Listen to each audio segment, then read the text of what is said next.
Hi everyone, thanks for joining me. You're watching In Deep on the Delta. This is the weekly report for December 1st.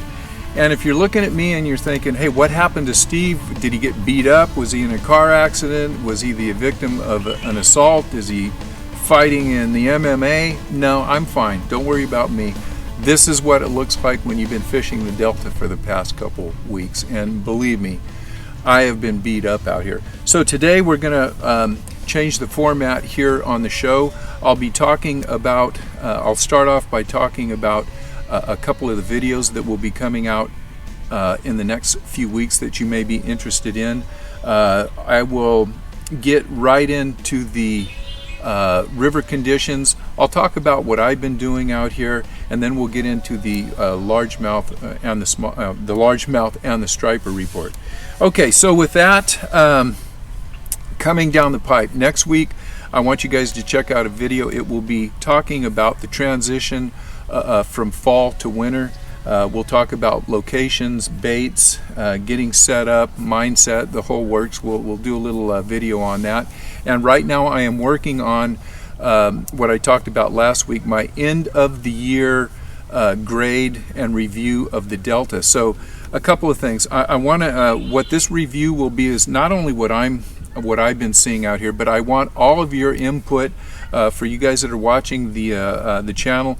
I want you to just send me three things. Give me an A to F grade on how you did on the Delta, your bait that was most productive, and the bait that just didn't pan out for you. Those three things. And I'm hoping to get several hundred reviews. I'll read all of them and I will respond to you, letting you know that I got that and thanking you. I'm also talking to some tournament directors. I'll be talking to some of the apex anglers that I know out here, some of the sticks that I know, and just getting as much information as I can, and we'll compile that and I'll put together a nice video. It may even be two videos. Earlier in the week I talked to Randy Pringle, and you guys know Randy as the BBT tournament director, and if you don't know Randy personally or you don't know his background, he's not, to me, he's a tournament director, but he's not a tournament director. There's a reason that they call Randy the fishing instructor, and that's because he's been out here for years and years and years. He is an accomplished guide, and when he had his mind set on fishing tournaments, he was a very successful tournament angler. Man, every time I talk to Randy, I learned something. So Randy and I are going to sit down. He's going to talk about his grade, and Randy, running the tournament, the BBT, he's out here all the time, and he gets hundreds of reports, just like I do, from all the people that are fishing the BBT. So we'll have Randy probably start that video off, and we'll compile all that information, and you guys will get an idea of how you did compared to everyone else, and maybe it'll give you some ideas on baits to start off fishing next year, baits you don't want to mess with, or so on and so forth. But anyhow, those are a couple of things that I have coming down the pipe, and most of my videos this year or this winter are going to deal with getting you ready for next spring. I know the winter fishing out here is difficult, and a lot of you guys don't fish the winter, but I definitely want you guys to keep up with the channel. I'll still be out here giving the reports. If something breaks, we'll talk about it. And we still got a heck of a hopefully a heck of a striper season coming up here, even if the largemouth bass gets tough here in the winter. So with that, let's get into the river reports. It's about the same. Actually, the water temperature may have risen a degree or two, but it's still about 50 to 54 degrees. The water clarity is generally about 3 to 6 feet. In some areas, you're going to get a little more water clarity. If you're fishing for largemouth bass, you want to stay in the the 3-4 feet of visibility if you can find it. That's where most of the people have been catching fish out here. With that, the hyacinth is still breaking up. The river's in good condition. Everything should be lights out for both striper and largemouth, but that's not, striper and largemouth, but that's just not been the case. Everything's being caught out here. I'm getting reports that some people are catching salmon. I got a couple of sturgeon reports this week. I think if we get this rain on coming up, Thursday, Friday, Saturday, I don't know what they're predicting now, that hopefully is going to kick this thing into the river. You know, at least the stripers, it may turn on. I know it's going to turn on the sturgeon. The bluegill have been popping all around out here. Guys that are coming out of Paradise Point that have been fishing for bluegill have been getting fish, they say, up to 1.5 pounds or so. So if you're a bluegill guy, that's been really good. But other than that, it's been pretty tough for stripers and largemouth. Let's talk about what I've been doing, and then I'll give you the reports, because what I've been doing you don't want to do.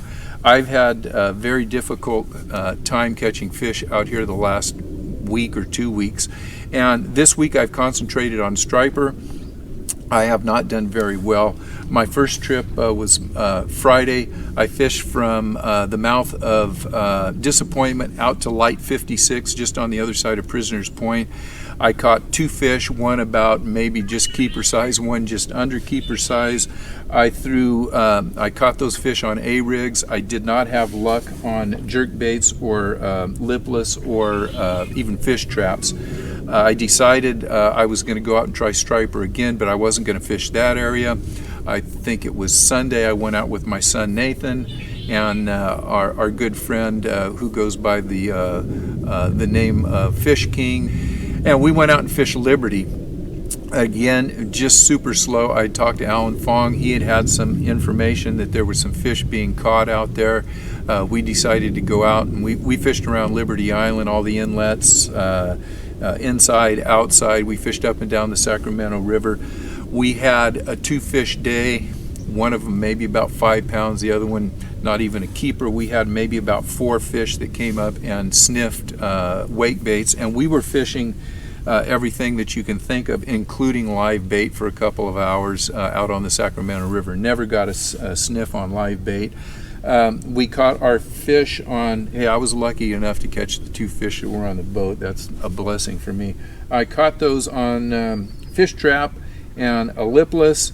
We had 3 or 4 fish come up and look at wake baits. Good, I'll say 5 to 8 pound fish, not big fish. Nothing on topwater, nothing on A-rig, and it was pretty much a very tough day for us. So that's what I did. I gotta take a breath after that. I hate reminding myself of what I've been doing. So I talked to Jeff Suhu Monday, and I'm thinking, well, maybe he had a tough time too. No, Jeff, how'd you do? Man, we had a great weekend. Good. How'd you do Saturday? Man, it was good Saturday. I'm thinking, well, maybe he's going to tell me Sunday he had a little more of a difficult time. Oh, and Sunday was even better. So all I could say is hats off to Jeff. He was fishing the San Joaquin River. He's drifting mudsuckers. And one thing that I can say, both Jeff and I have heard really good reports from Sassoon Bay. And there seems to be a ton of fish choked up in there. The anglers out there are getting a good size fish, a lot of teeners. Jeff is saying that, man, he's looking for the water to get below 50 degrees, and that usually kicks the winter striper fishing on for Jeff. So I'm going to have to go with Jeff on that. I'm hoping in a week or 2 we'll get that water temperature drop. We're going to get some rain. Maybe that'll flush the fish in. There are some sturgeon being caught out there, so I think that'll really put the sturgeon into high gear. But there are fish in the system. People are catching fish, along with Jeff saying that he's done really well. There's a lot of guys that just, I'm getting reports saying that they're out there and they're getting 1 or 2 fish just like I am. They're just not running into the fish. I want to get back to Liberty Island and out Sacramento. I was also in contact with my buddy Eli from NorCal Fishing, or the NorCal Fisherman. You guys know Eli. He's posting all the time. He's out here all the time. All of his reports are saying that the fish just haven't come into Liberty yet, and they're waiting for a big flush of fish to come in here. On the other hand, he talked to Alan Fong. He had some reports that guys were catching fish in Liberty. A couple of his friends had a 25 fish day just 4 or 5 days ago. So, the fish are moving around, but boy, I sure haven't found them. Stripers are scattered through the system. I will say this, if you're coming out and you just want to catch some fish, live bait seems to be the deal. There are people catching them trolling. There are still people catching them throwing spoons and various plugs and things. Jeff Suhu was saying that, you know, there were people fishing around him that were jigging, just not picking up fish, while Jeff was catching them right and left on live bait. So if you can pick up live bait, that's probably the way to go for stripers. And just keep your ears on, because if we get this rain and those fish do act like they should and flush into the system, we could have some really good striper fishing here in the next couple of weeks. We'll get into largemouth bass fishing, and most of the reports that I've been getting are slow to no. I've talked to Coach Ted. He's been out 3 or 4 times, and he's picking up fish. He's getting them on a jerk bait. He is fishing from lads to out to Frank's track. Boy, you know, when I was getting good number of fish on jerk baits up until about a week ago, and then it really turned off for me. I mentioned I talked to Randy Pringle. He's been out guiding, and he's also doing well on fishing jerk baits. And the one thing that I could say, if you're fishing a jerk bait, go for long pauses as you're fishing those things, and give the fish a chance to come in and hone in on that bait. And remember, it's not going to be on the pause that they bite it. You may leave it there for 15, 20, 30 seconds. It's when you hit that first manipulation of the bait, give it that first jerk, that's usually when they grab it. But if it hasn't been sitting there for 15 seconds or so, they just don't hit it. So give it a long pause. And with that, man, I'll tell you, there's fish being caught out here, but don't expect to come out here and have lights out fishing. If you were going to be out here fishing, I would definitely plan a trip that is a multi-species trip. Fish for, use the tides to your advantage. Fish for stripers when you got a good strong tide, and maybe concentrate on largemouth bass the rest of the day. You definitely want to spend as much time on the water as you can to fish through a tide or two, and the bite windows have been short, and you just have to take advantage of them when they come up. So with that, again, I'd like to thank you guys for watching.